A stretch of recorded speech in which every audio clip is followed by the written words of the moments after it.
فخر المصری نے اسے زبردستی اونٹ پر بٹھا لیا اور اس کے پیچھے بیٹھ کر اونٹ کو اٹھایا اور دوڑایا۔ وہ سفر کی تیسری رات تھی۔ اگلی شام وہ شہر سے باہر سوڈانیوں کے ایک کماندار کے ہاں پہنچ گئے، مگر فخر المصری اپنے سر کے اندر ایسی بے چینی محسوس کرنے لگا جیسے کوپڑی میں کیڑے رینگ رہے ہو۔ آہستہ آہستہ وہ حقیقی دنیا میں آ گیا۔ وہ سمجھ نہ سکا کہ یہ حشیش نہ ملنے کا اثر ہے۔ اس کی تصوراتی بادشاہی اور ذہن میں بسائی ہوئی جنت تیلے میں کہیں ریگزار میں گر گئی تھی۔ لڑکی نے اس کے سامنے کماندار کو صلیبیوں کا پیغام دیا اور اسے بغاوت پر اکسایا۔ فخر پاس بیٹا سنتا رہا اور اس کے ذہن میں کیڑے بڑے ہو کر تیزی سے رینگنے لگے۔ نشہ اتر چکا تھا۔ اسے یاد آنے لگا کہ وہ محاذ سے بھاگ کر آیا ہے۔ لڑکی یعنی موبی کو یہی خوش فہمی ہوگی کہ فخر پر نشہ طاری ہے۔ چنانچہ اس نے بے خوف و خطر کماندار سے یہ بھی کہہ دیا کہ سلطان ایوبی اور علی بن سفیان کے درمیان یہ غلط فہمی پیدا کرنی ہے کہ وہ ظاہری طور پر نیک بنے پھرتے ہیں مگر عورت اور شراب کے دل دادا ہے۔ ان کی اس طویل گفتگو میں بغاوت کی باتیں بھی ہوئی۔ اس وقت تک فخر المصری پوری طرح بیدار ہو چکا تھا، لیکن سر کے اندر کی بے چینی اسے بہت پریشان کر رہی تھی۔ لڑکی نے کماندار سے کہا کہ اگر بغاوت کرنی ہے تو وقت ضائع نہ کرے۔ سلطان ایوبی محاذ پر ہے اور الجھا ہوا ہے۔ لڑکی نے یہ جھوٹ بولا کہ صلیبی 3-4 دنوں بعد دوسرا حملہ کرنے والے ہیں۔ سلطان ایوبی کو یہاں سے فوج محاذ پر بلانی پڑے گی۔ کماندار نے لڑکی کو بتایا کہ 6-7 دنوں تک سوڈانی لشکر یہاں کی فوج پر حملہ کر دے گا۔ فخر یہ ساری گفتگو سنتا رہا۔ آدھی رات کے بعد اسے الگ کمرے میں بھیج دیا گیا جہاں اس کے سونے کا انتظام تھا۔ لڑکی اور کماندار دوسرے کمرے میں رہے۔ درمیان میں دروازہ تھا جو بند کر دیا گیا۔ اسے نیند نہیں آ رہی تھی۔ اس نے دروازے کے ساتھ کان لگائے تو اسے ہنسنے کی آوازیں سنائی دی۔ پھر لڑکی کے یہ الفاظ سنائی دیے، اسے حشیش کے زور پر یہاں تک لائی ہوں اور اس کی محبوبہ بنی رہی ہوں۔ مجھے ایک محافظ کی ضرورت تھی۔ حشیش کا تیلا راستے میں گر پڑا ہے۔ اگر صبح اسے ایک خوراک نہ ملی تو یہ پریشان کرے گا۔ اس کے بعد فخر نے دوسرے کمرے سے جو آوازیں سنی وہ اسے صاف بتا رہی تھی کہ شراب پی جا رہی ہے اور بدکاری ہو رہی ہے۔ بہت دیر بعد اسے کماندار کی آواز سنائی دی، یہ آدمی اب ہمارے لیے بیکار ہے، اسے قید میں ڈال دیتے ہیں یا ختم کرا دیتے ہیں۔ لڑکی نے اس کی تائید کی۔ فخر المصری پوری طرح بیدار ہو گیا اور وہاں سے نکل بھاگنے کی سوچنے لگا۔ رات کا پچھلا پہر تھا۔ وہ اس کمرے سے نکلا۔ اس کا دماغ ساتھ نہیں دے رہا تھا۔ کبھی تو دماغ صاف ہو جاتا مگر زیادہ دیر معاف رہتا۔ صبح کی روشنی پھیلنے تک وہ خطرے سے دور نکل گیا تھا۔ اسے اب دوہرے تعاقب کا خطرہ تھا۔ دونوں طرف اسے موت نظر آ رہی تھی۔ اپنی فوج کے ہاتھوں گرفتار ہو جاتا تو بھی مجرم تھا اور اگر سوڈانی پکڑ لیتے تو فوراً قتل کر دیتے۔ وہ دن بھر فرعونوں کے کنڈروں میں چھپا رہا۔ حشیش کی طلب، خوف اور غصہ اس کے جسم اور دماغ کو بیکار کر رہا تھا۔ رات تک وہ چلنے سے بھی معذور ہوا جا رہا تھا۔ پھر اسے یہ بھی احساس نہ رہا کہ دن ہے یا رات اور وہ کہاں ہے۔ اس کے دماغ میں یہ ارادہ بھی آیا کہ اس عیسائی لڑکی کو جا کر قتل کر دے۔ یہ سوچ بھی آئی کہ اونٹ یا گھوڑا مل جائے اور وہ محاذ پر سلطان ایوبی کے قدموں میں جا گرے، مگر جو بھی سوچ آتی تھی اس پر اندھیرا چھا جاتا تھا جو اس کی آنکھوں کے سامنے آ کر ہر چیز تاریک کر دیتا تھا۔ اسی حالت میں اسے یہ آدمی ملا۔ وہ چونکہ جاسوس تھا اس لیے تربیت کے مطابق اس نے فخر المصری کے ساتھ دوستی اور ہمدردی کی باتیں کیے اور اسے علی بن سفیان کے پاس لے آیا۔ تصدیق ہوگی کہ سوڈانی لشکر حملہ اور بغاوت کرے گا اور یہ کسی بھی لمحے ہو سکتا ہے۔ علی بن سفیان سوچ رہا تھا کہ مقامی کمانڈروں کو فوراً چکنا کرے اور سلطان ایوبی کو اطلاع دے، مگر وقت ضائع ہونے کا خطرہ تھا۔ اتنے میں اسے پیغام ملا کہ سلطان صلاح الدین ایوبی بلا رہے ہیں۔ وہ حیران ہو کر چل پڑا کہ سلطان کو تو وہ محاذ پر چھوڑ آیا تھا۔ وہ سلطان ایوبی سے ملا تو سلطان نے بتایا، مجھے اطلاع مل گئی تھی کہ ساحل پر صلیبی جاسوسوں کا ایک گروہ موجود ہے اور ان میں سے کچھ ادھر بھی آگے ہوں گے۔ محاذ پر میرا کوئی کام نہیں رہ گیا تھا۔ میں کمان اپنے رفیقوں کو دے کر یہاں آ گیا۔ دل اس قدر بے چین تھا کہ میں یہاں بہت بڑا خطرہ محسوس کر رہا تھا۔ یہاں کی کیا خبر ہے؟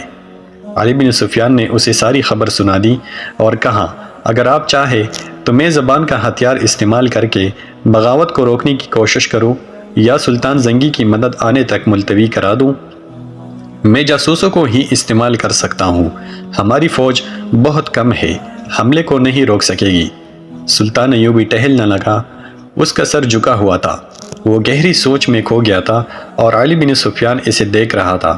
سلطان نے رک کر کہا، ہاں علی، تم اپنی زبان اور اپنے جاسوس استعمال کرو، لیکن حملے کو روکنے کے لیے نہیں بلکہ حملے کے حق میں۔ سوڈانیوں کو حملہ کرنا چاہیے، مگر رات کے وقت جب ہماری فوج خیموں میں سوئی ہوئی ہوگی۔ علی بن سفیان نے حیرت سے سلطان کو دیکھا۔ سلطان نے کہا، یہاں کے تمام کمانداروں کو بلوا لو اور تم بھی آ جاؤ۔ سلطان ایوبی نے علی بن سفیان کو یہ ہدایت بڑی سختی سے دی، سب کو یہ بتا دینا کہ میرے متعلق ان کے سوا کسی کو معلوم نہ ہو سکے کہ میں محاذ سے یہاں آ گیا ہوں۔ سوڈانیوں سے میری یہاں موجودگی پوشیدہ رکھنا بے حد ضروری ہے، میں بڑی احتیاط سے خفیہ طریقے سے آیا ہوں۔ 3 راتیں بعد قاہرہ تاریک رات کی آغوش میں گہری نیند سویا ہوا تھا۔ ایک روز پہلے قاہرہ کے لوگوں نے دیکھا تھا کہ ان کی فوج جو مصر سے تیار کی گئی تھی شہر سے باہر جا رہی ہے۔ انہیں بتایا گیا تھا کہ فوج جنگی مشق کے لیے شہر سے باہر گئی ہے۔ نیل کے کنارے جہاں ریتلی چٹانیں اور ٹیلے ہیں، وہاں دریا اور ٹیلوں کے درمیان فوج نے جا کر خیمے گاڑ دیے تھے۔ فوج پیادہ بھی تھی، سوار بھی۔ رات کا پہلا نصف گزر رہا تھا کہ قاہرہ کے سوئے ہوئے باشندوں کو دور قیامت کا شور سنائی دیا، گھوڑوں کے سرپٹ بھاگنے کی آوازیں بھی سنائی دی۔ سوئے ہوئے لوگ جاگ اٹھے، وہ سمجھے کہ فوج جنگی مشق کر رہی ہے، مگر شور قریب آتا اور بلند ہوتا گیا۔ لوگوں نے چھتوں پر چڑھ کر دیکھا، آسمان لال سرخ ہو رہا تھا۔ بعض نے دیکھا کہ دور دریائے نیل سے آگ کے شعلے اٹھتے اور تاریک رات کا سینہ چاک کرتے خشکی پر کہیں گرتے تھے۔ پھر شہر میں سینکڑوں سرپٹ دوڑتے گھوڑوں کے ٹاپوں سنائی دیے۔ شہر والوں کو ابھی معلوم نہیں تھا کہ یہ جنگی مشق نہیں، باقاعدہ جنگ ہے، اور جو آگ لگی ہوئی ہے اس میں سوڈانی لشکر کا خاصا بڑا حصہ زندہ جل رہا ہے۔ یہ سلطان صلاح الدین ایوبی کی ایک بے مثال چال تھی۔ اس نے دارالحکومت میں مقیم قلیل فوج کو دریائے نیل اور ریتلے ٹیلوں کے درمیان وسیع میدان میں خیمہ زن کر دیا تھا۔ علی بن سفیان نے اپنے فن کا مظاہرہ کیا تھا۔ اس نے سوڈانی لشکر میں اپنے آدمی بیچ کر بغاوت کی آگ بھڑکا دی تھی اور اس کے کمانداروں سے یہ فیصلہ کروا لیا تھا کہ رات کو جب سلطان کی فوج گہری نیند سوئی ہوگی اس پر سوڈانی فوج حملہ کر دے گی اور صبح تک ایک ایک سپاہی کا صفایا کر کے دارالحکومت پر بے خوف و خطر قابض ہو جائیں گے، اور سوڈانی فوج کا دوسرا حصہ بحیر روم کے ساحل پر مقیم فوج پر حملہ کرنے کے لیے روانہ کر دیا جائے گا۔ اس فیصلے اور منصوبے کے مطابق سوڈانی فوج کا ایک حصہ نہایت خفیہ طریقے سے رات کو بحیر روم کے محاذ کی طرف روانہ کر دیا گیا اور دوسرا حصہ دریائے نیل کے کنارے خیمہ زن فوج پر ٹوٹ پڑا۔ اس فوج نے سیلاب کی طرح 1 میل وسط میں پھیلی ہوئی خیمہ گاہ پر حلہ بول دیا اور بہت ہی تیزی سے اس علاقے میں پھیل گئی۔ اچانک خیموں پر آگ کے تیر اور تیل میں بھیگے ہوئے کپڑوں کے جلتے گولے برسنے لگے۔ نیل بھی آگ برسانے لگا، خیموں کو آگ لگ گئی اور شعلے آسمان تک پہنچنے لگے۔ سوڈانی فوج کو خیموں میں سلطان ایوبی کی کوئی فوج کا نہ کوئی سپاہی ملا، نہ گھوڑا، نہ کوئی سوار۔ اس فوج کو وہاں تمام خالی خیمے ملے، کوئی مقابلے کے لیے نہ اٹھا اور اچانک آگ ہی آگ پھیل گئی۔ انہیں معلوم نہ تھا کہ سلطان ایوبی نے رات کے پہلے پہر خیموں سے اپنی فوج کو نکال کر ریتلے ٹیلوں کے پیچھے چھپا دیا تھا اور خیموں میں خشک گھاس کے ڈھیر لگوا دیے تھے۔ خیموں پر اور اندر بھی تیل چڑک دیا تھا۔ اس نے کشتیوں میں چھوٹی منجنیقیں رکھوا کر شام کے بعد ضرورت کی جگہ بھجوا دی تھی۔ جو ہی سوڈانی فوج خیمہ گاہ میں آئی، سلطان کی چھپی ہوئی فوج نے آگ والے تیر اور نیل سے کشتیوں میں رکھی ہوئی منجنیقوں نے آگ کے گولے پھینکنے شروع کر دیے۔ خیموں کو آگ لگی تو گھاس اور تیل نے وہاں دوزخ کا منظر بنا دیا۔ سوڈانیوں کے گھوڑے اپنے پیادہ سپاہیوں کو روندنے لگی۔ سپاہیوں کے لیے آگ سے نکلنا ناممکن ہو گیا۔ چیخوں نے آسمان کا جگر چاک کر دیا۔ اس قدر آگ نے رات کو دن بنا دیا۔ سلطان ایوبی کی مٹھی بھر فوج نے آگ میں جلتی سوڈانیوں کی فوج کو گھیرے میں لے لیا۔ جو آگ سے بچ کر نکلتا تھا وہ تیروں کا نشانہ بن جاتا تھا، جو فوج بچ گئی وہ بھاگ نکلی۔ ادھر سوڈانیوں کی جو فوج محاذ کی طرف سلطان کی فوج پر حملہ کرنے جا رہی تھی، اس کا بھی صلاح الدین ایوبی نے انتظام کر رکھا تھا۔ چند ایک دستے گات لگائے بیٹھے تھے۔ ان دستوں نے اس فوج کے پچھلے حصے پر حملہ کر کے ساری فوج میں بگدڑ مچا دی۔ یہ دستے ایک حملے میں جو نقصان کر سکتے تھے کر کے اندھیرے میں غائب ہو گئے۔ سوڈانی فوج سنبھل کر چلی تو پچھلے حصے پر ایک اور حملہ ہوا۔ یہ برق رفتار سوار تھے جو حملہ کر کے غائب ہو گئے۔ صبح تک اس فوج کے پچھلے حصے پر 3 حملے ہوئے۔ سوڈانی سپاہی اس سے بددل ہو گئے۔ انہیں مقابلہ کرنے کا تو موقع ہی نہیں ملتا تھا۔ دن کے وقت کمانداروں نے بڑی مشکل سے فوج کا حوصلہ بحال کیا، مگر رات کو کوچ کے دوران ان کا پھر وہی حشر ہوا۔ دوسری رات تاریکی میں ان پر تیر بھی برسے۔ انہیں اندھیرے میں گھوڑے دوڑنے کی آوازیں سنائی دیتی تھی جو ان کی فوج کے عقب میں کشت و خون کرتی دور چلی جاتی تھی۔ 3-4 یورپی مورخوں نے، جن میں لین پول اور ویلیم خاص طور پر قابل ذکر ہے، لکھا ہے کہ دشمن کی کثیر نفری پر رات کے وقت چند ایک سواروں سے عقبی حصے پر شبخون مارنا اور غائب ہو جانا سلطان ایوبی کی ایسی جنگی چال تھی جس نے آگے چل کر صلیبیوں کو بہت نقصان پہنچایا۔ اس طرح سلطان ایوبی دشمن کی پیش قدمی کی رفتار کو بہت سست کر دیتا تھا اور دشمن کو مجبور کر دیتا تھا کہ وہ اس کی پسند کے میدان میں لڑے جہاں سلطان ایوبی نے جنگ کا پانسا پلٹنے کا انتظام کر رکھا ہوتا تھا۔ ان مورخین نے سلطان صلاح الدین ایوبی کے ان جانباز سواروں کی جرأت اور برق رفتاری کی بہت تعریف کی ہے۔ آج کے جنگی مبصر جن کی نظر جنگوں کی تاریخ پر ہے، رائے دیتے ہیں کہ آج کے کمانڈو اور گوریلا آپریشن کا موجد صلاح الدین ایوبی ہے۔ وہ اس طریقے جنگ سے دشمن کے منصوبے درہم برہم کر دیا کرتے تھے۔ سوڈانیوں پر اسی نے یہی طریقہ آزمایا اور صرف 2 راتیں کے بار بار شبخون سے اس نے سوڈانی سپاہیوں کا لڑنے کا جذبہ ختم کر دیا۔ ان کی قیادت میں کوئی دماغ نہ تھا، یہ قیادت فوج کو سنبھال نہ سکی۔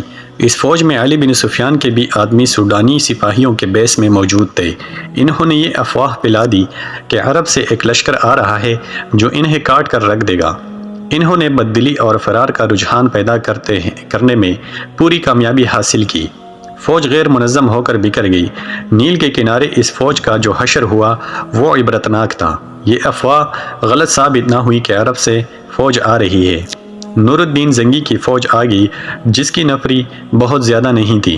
بعض مورخین نے 2000 سوار اور 2000 پیادہ لکھی ہے، بعض کے اعداد و شمار اس سے کچھ زیادہ ہے۔ تاہم یہ صلاح الدین ایوبی کو سہارا مل گیا اور اس نے فوراً اس قومک کی قیادت سنبھال لی۔ اس کیفیت میں جبکہ سوڈانیوں کا 50,000 لشکر سلطان ایوبی کے آگ کے پندے میں اور ادھر صحرا میں شبخونوں کی وجہ سے بدنظمی کا شکار ہو گیا تھا، یہ تھوڑی سی قومک بھی کافی تھی۔ سلطان ایوبی اس قومک سے اور اپنی فوج سے سوڈانیوں کا قتل عام کر سکتا تھا، لیکن اس نے ڈپلومیسی سے کام لیا۔ سوڈانی کمان کے کمانداروں کو پکڑا اور انہیں ذہن نشین کرایا کہ ان کے لیے تباہی کے سوا کچھ نہیں رہا، لیکن وہ انہیں تباہ نہیں کرے گا۔